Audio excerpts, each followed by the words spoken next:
देख कर बेहोश हो जाने वाले लोग उसका क्या मुकाबला करेंगे कि जिसकी दाएं टांग की हड्डी को पहले बारीक वर्मे से आर पार सुराख किया गया, फिर वर्मे के साइज बढ़ते गए, इस हद तक बढ़ते गए कि टांग खुद ही अलग हो गई, पर उसके हैंडलर का नाम उसकी जबान पर ना आया।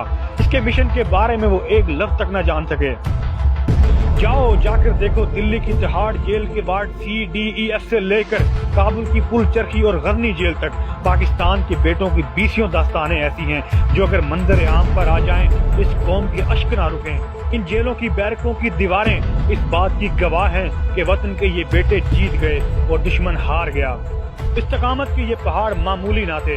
इस्तकामत में ये अब्दुल्ला बिन हुज़ाफा के बेटे थे, झुके नहीं। बर्दाश्त में ये यासर और समिया के फर्जंद साबित हुए कि उफ तक न कहा।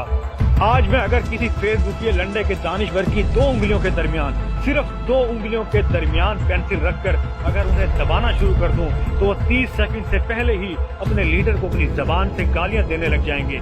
ये जज्बों से महरूम हैं, जोशो होश से महरूम हैं। ये रात के अंधेरे में अपने ही कमरों में डर जाने वाले लोग ये क्या जाने कि खौफ क्या होता है।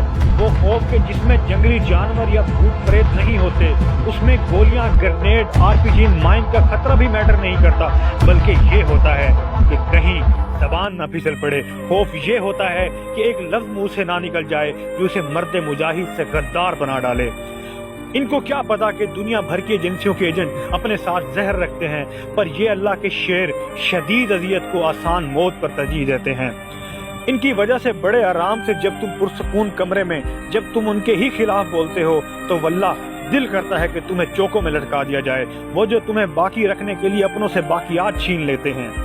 ये वो हैं कि जो हैं तो तुम हो, ये वो हैं कि जो हैं तो तुम हो, ये ना हो तो तुम्हारा निशान ना हो।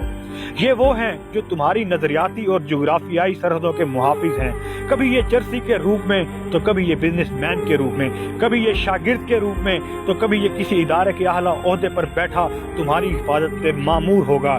ये हिंदू पलीद, नसरानी गलीज, ये तुम्हें लोग खा जाएंगे, तुम्हारी बहनों को बांदियां बना लेंगे, तुम्हारी माओं की छातियां काट कर तुम्हारी नस्लें बर्बाद कर देंगे।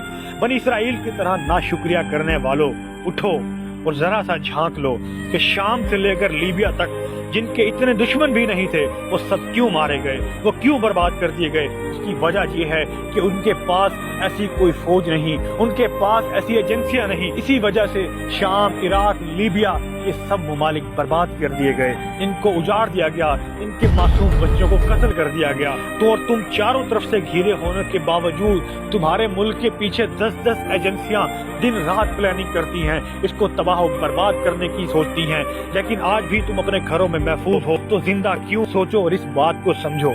पाकिस्तान जिंदाबाद, पाक फौज ISI पाइंदाबाद।